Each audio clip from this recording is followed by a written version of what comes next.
আসসালামু আলাইকুম, welcome to my page Sabira's kitchen. সবাই কেমন আছেন বন্ধুরা? আশা করি আল্লাহর রহমতে অনেক ভালো আছেন। আমিও আপনাদের দোয়ায় অনেক ভালো আছি। আজকে আমি আপনাদের সাথে লাউ দিয়ে মুরগির মাংসের খুবই মজাদার একটি তরকারি রেসিপি শেয়ার করব। আশা করি সেই রেসিপিটি আপনাদের কাছে অনেক ভালো লাগবে। এখানে আমি লাউয়ের আঁশটা ফেলে দিয়ে লাউগুলোকে ধুয়ে পরিষ্কার করে নিয়েছি। এবার এগুলোকে ছোটো ছোটো কিউব করে কেটে নিব।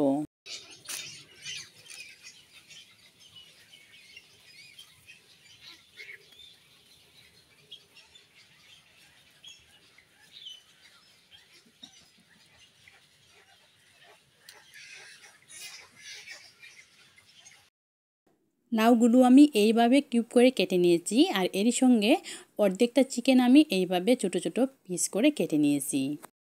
আজকের এই লাউ চিকেনটা আমি হাতে মাখিয়ে রান্না করব। তার জন্য চিকেনের মধ্যে সব মশলা একসঙ্গে দিয়ে চামচ বা হাতের সাহায্যে চিকেনের সঙ্গে সবগুলো মশলা ভালো করে মিশিয়ে নিব। তারপর চুলার মধ্যে পাতিলটা বসিয়ে দিব। এবার আমি চিকেনের মধ্যে যেসব মশলা দেব সেগুলো আপনাদের একটু দেখিয়ে দিচ্ছি।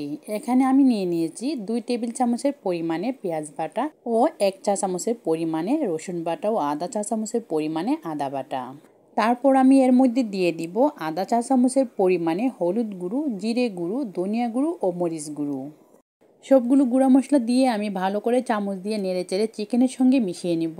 তারপর আমি এর মধ্যে দিয়ে দিব 2 টেবিল চামচের পরিমাণে সাদা তেল। আর এরই সঙ্গে দিয়ে দিব 2-3টা এলাচ ও 2-3টা তেজপাতা, আর দিয়ে দিব স্বাদ মতো লবণ।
হাতে মাখা লাউ চিকেনটা রান্না করার জন্য চিকেনের মধ্যে সবগুলো মশলা আমি দিয়ে দিয়েছি। এবার এই পাতিলটা আমি চুলার মধ্যে বসিয়ে দিব।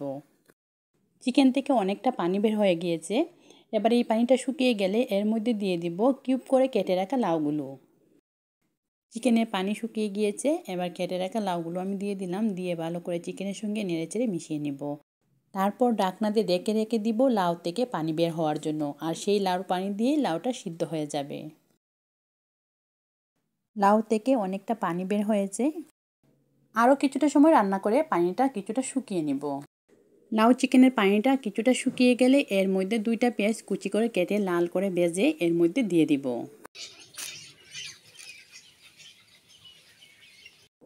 1 টেবিল চামচ পরিমাণে তেল নিয়ে এর মধ্যে পেঁয়াজ কুচিটা আমি লাল করে ভেজে নিয়েছি। এবার এই পেঁয়াজ কুচিটা লাউ চিকেনের মধ্যে দিয়ে দিলাম। তারপর আমি একটি চামচের সাহায্যে লাউ চিকেনের সঙ্গে পেঁয়াজ কুচিটা মিশিয়ে নিব। তারপর আমি এর মধ্যে দিয়ে দিব আধা চা চামচের চেয়ে কম গরম মশলা গুঁড়ো।